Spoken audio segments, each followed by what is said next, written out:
finally get the other side of Sweet Home Alabama. We listen.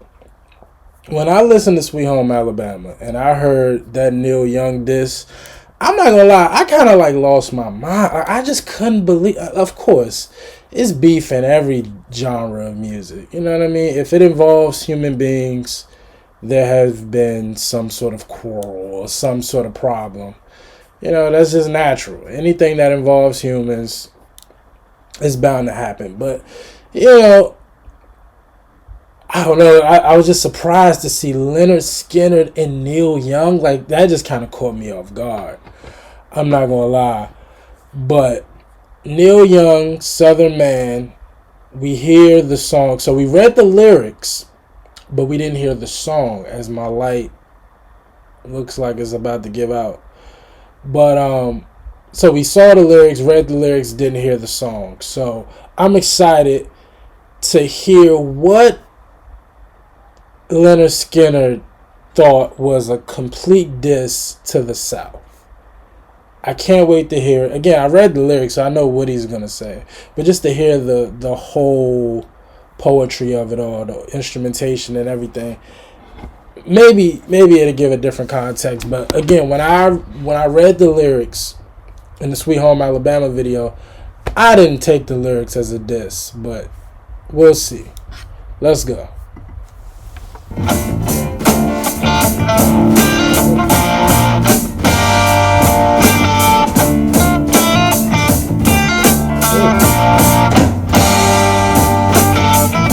Southern man, better keep your head.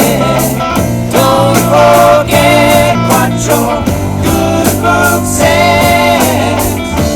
Southern chain.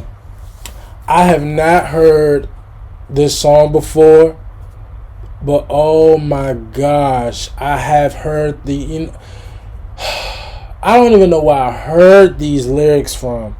Did somebody sample these words? I've 1,000,000% heard that chorus before. Southern man, keep your head. Don't forget what your good Lord said. Southern chamber, now your cross is a burning flame. Southern man. I've 1,000,000% heard this song somewhere. Wow, Small World. I sat there and read the lyrics, and I didn't even, me not knowing the song, I didn't even put two and two together. I've 1,000,000%. Again, I don't know if somebody sampled this, but I've heard this before. Good book says Southern change gonna come at last. Now your crosses are burning fast. Southern man.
know.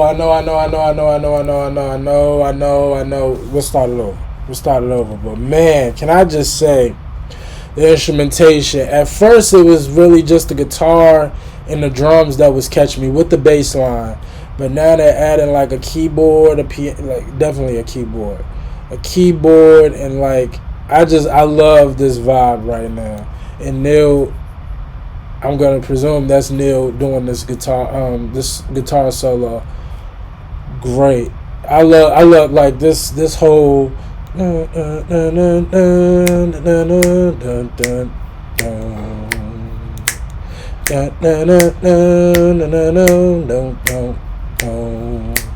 Love this whole vibe, and again, the solo is fire.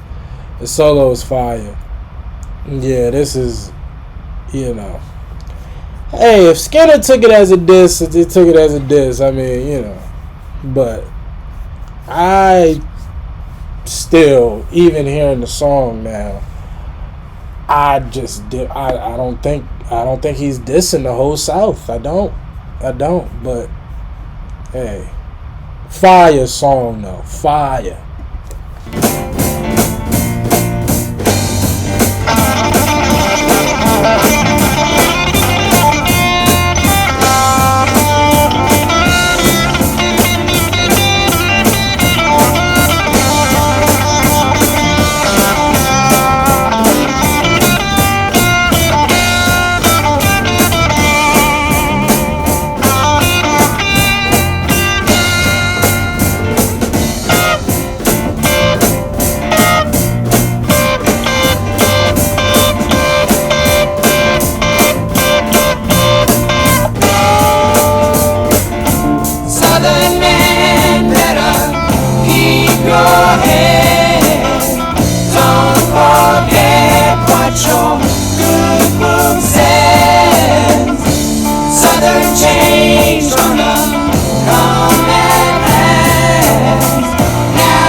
love the bass line. This is incredible. This is amazing.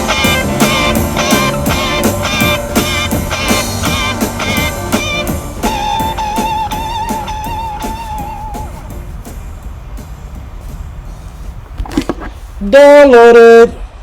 This is getting downloaded. Give me 1 second. Thug Life. It's getting downloaded. 1 second. Southern man, keep your head. Don't forget what your good Lord said. Southern man,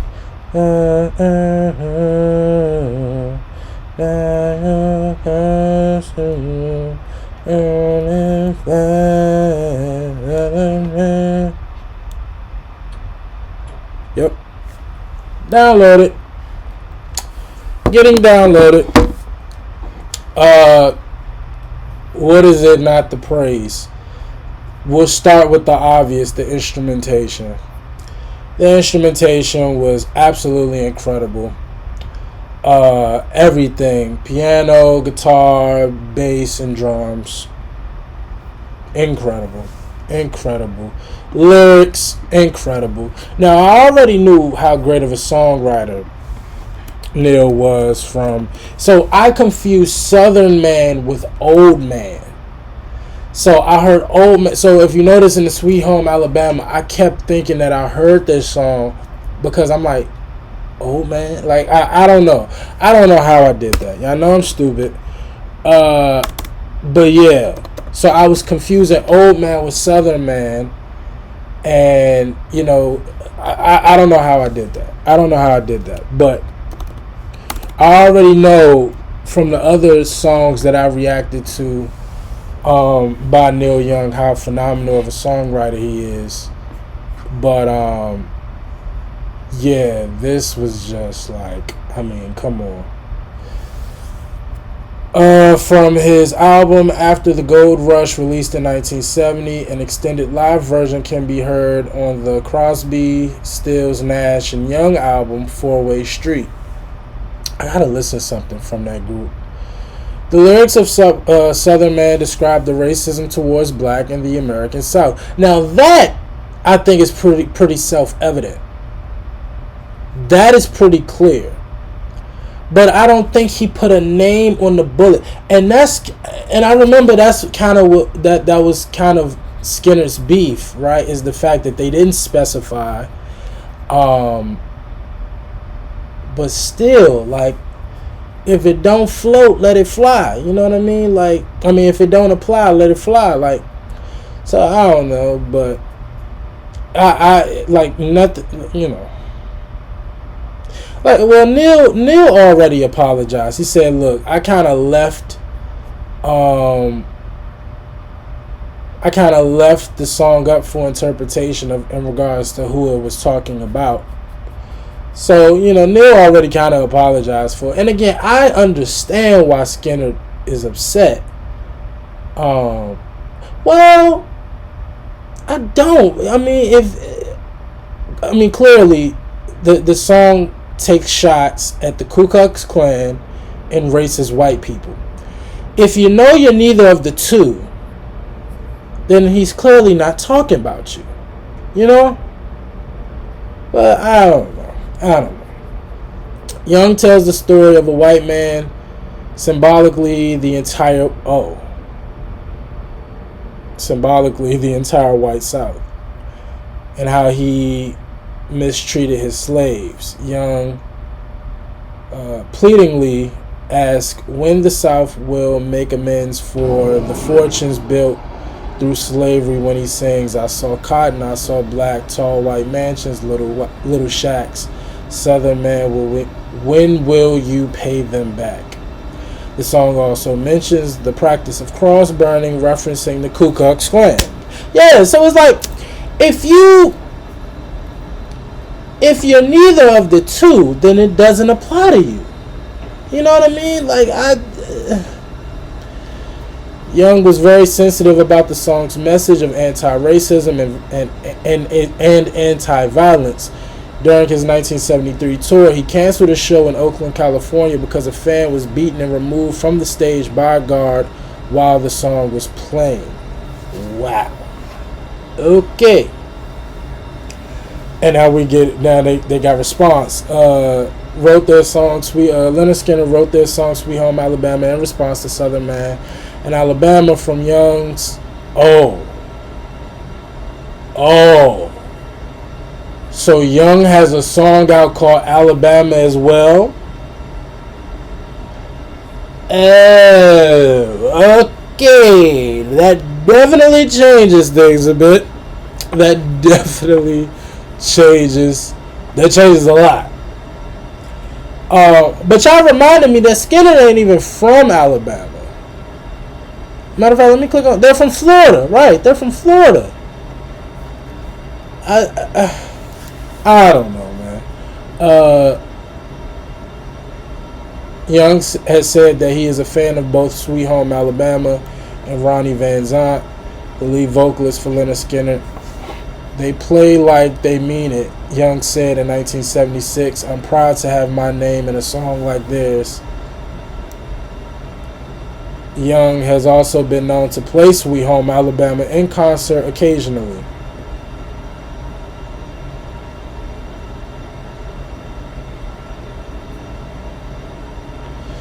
To demonstrate this camaraderie, Van Zant frequently wore a Neil Young Tonight's the Night t-shirt while performing Sweet Home Alabama.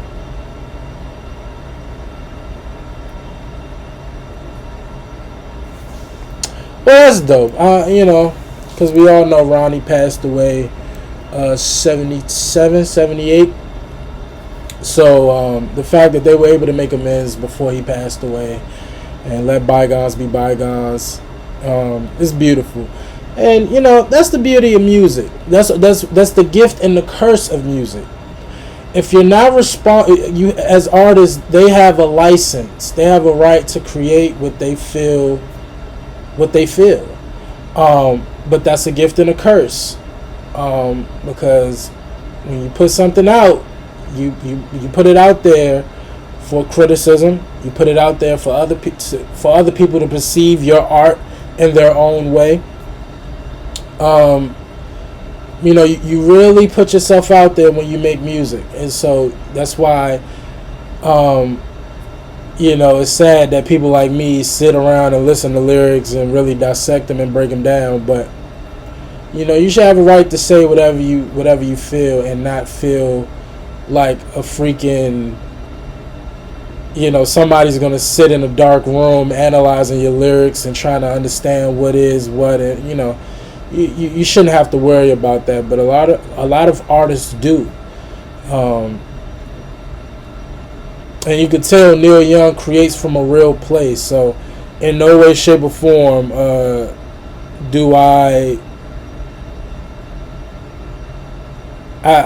believe that this song was made in the purest sense of just self-expression, And it's sad that Neil had to go through that. But bygones is bygones. It's talking about something that was 60 years ago. But I was really intrigued by this beef. I never knew it. I never knew about it. You know what I mean? If it's any more rock and roll beef. So I know Guns N' Roses, they had a situation with Nirvana. And they had a situation with Motley Crue. I know who else beefed with each other. I remember reading that Deep Purple. What's my man name? Blackmore. Jesus, I forgot his first name. But the guitarist, he didn't have the kindest words to say about Zeppelin. But I don't recall it being a beef. Or them making diss songs to each other. If there's more rock and roll beefs, more rock and roll diss songs, I want to hear them. I want to learn about them. Again, not that we on this channel, y'all know we celebrate, we here to learn and be educated. But a little mess, a little drama, every now and then never did no harm. I'm genuinely interested. Like this was incredible. Everything about these two songs and those two reactions, I've enjoyed, man. Love Neil Young, love Lynyrd Skynyrd, musically. And I can't wait to hear more, man. I can't wait to hear more. So y'all let me know what else I need to look out for. As always, like, comment, and subscribe. I appreciate y'all for watching. Until next time, with Neil Young. Peace.